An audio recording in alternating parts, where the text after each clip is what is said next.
في دين أهل البيت عليهم السلام لا بد من وجود شخص معصوم يقود الأمة إلى طريق الحق، طريق الهدى، وليس كل من هب ودب. لا لا لا، فقط 12 شخصا.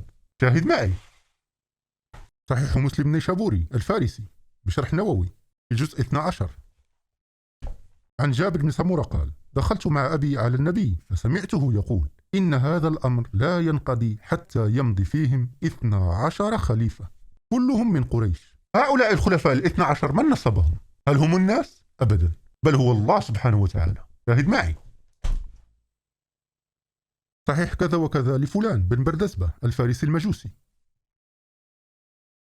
عن أبي سعيد الخدري عن النبي قال: ما بعث الله من نبي ولا استخلف من خليفة. من يستخلف الخليفة هو الله سبحانه وتعالى.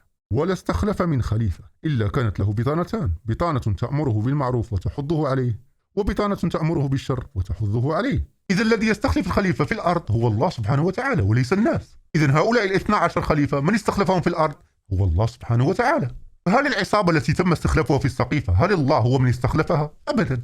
أبو بكر كانت بيعته فلتة ووقى الله شرها كما قال عمر. شاهد معي حديث 6830. الحديث طويل.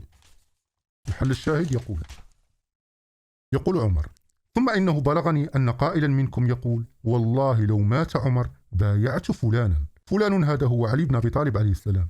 فلا يغترن امرؤ أن يقول: إنما كانت بيعة أبي بكر فلتة وتمت، ألا وإنها قد كانت كذلك ولكن الله وقى شرها.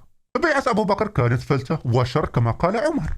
فهل يعقل أن الله سبحانه وتعالى هو من استخلفه ثم يعبر عمر عن هذه الخلافة بأنها فلتة وشر؟ وكذلك عمر، هل عمر استخلفه الله؟ أبدا، بل أبو بكر هو من استخلفه قبل موته، والذي كتب نص الخلافة هو عثمان. فقال الناس: تستخلف علينا عمر وهو فظ غليظ، فماذا تقول لربك إذا لقيته وقد استخلفت علينا عمر؟ فالناس اعترضت على استخلاف عمر. فإذا كان عمر من الخلفاء 12 الذين استخلفهم الله، هل يعقل أن الناس يعترضون عليه؟ وكذلك عثمان، من استخلف عثمان؟ استخلفه عمر حين جعل الشورى سداسية حتى تنتهي الشورى إلى عثمان. فهؤلاء هم العصابة أصحاب الكراسي والسلطة، لم يستخلفهم رسول الله ولا الله سبحانه وتعالى.